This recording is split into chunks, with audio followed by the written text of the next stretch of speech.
আসসালামু আলাইকুম রহমতুল্লাহি ওয়া বারাকাতুহু। যদি কোরআন হাদিস না মানি জীবনে, কি হবে গো মৃত্যুর পরে? যদি কোরআন হাদিস না মানি জীবনে,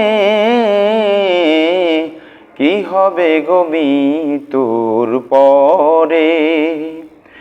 কবরেরই মাঝে কি দিব জবাব, কবরেরই মাঝে কি দিব জবাব, মুনকার নাকিরের তরে। যদি কোরআন হাদিস না মানি জীবনে, কি হবে গো মৃত্যুর পরে? কি হবে গো মৌতের পরে?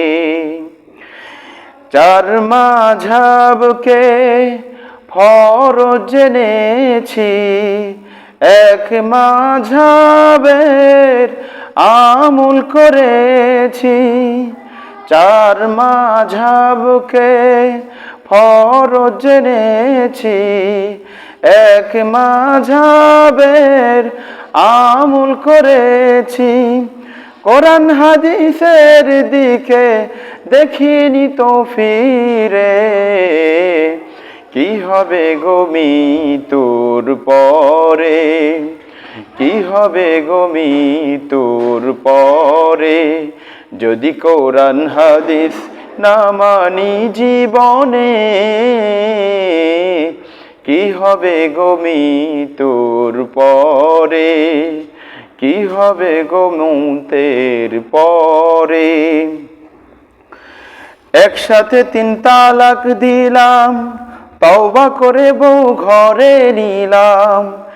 একসাথে 3 তালাক দিলাম, তওবা করে বউ ঘরে নিলাম। ইমাম সাহেবের ফতোয়া পেলাম, ঘরের বউ পরকে দিলাম। এমনই বিধান কভু ইসলামে হতে পারে? কি হবে গো মৃত্যুর পরে? কি হবে গো মৌতের পরে? যদি কোরআন হাদিস না মানি জীবনে,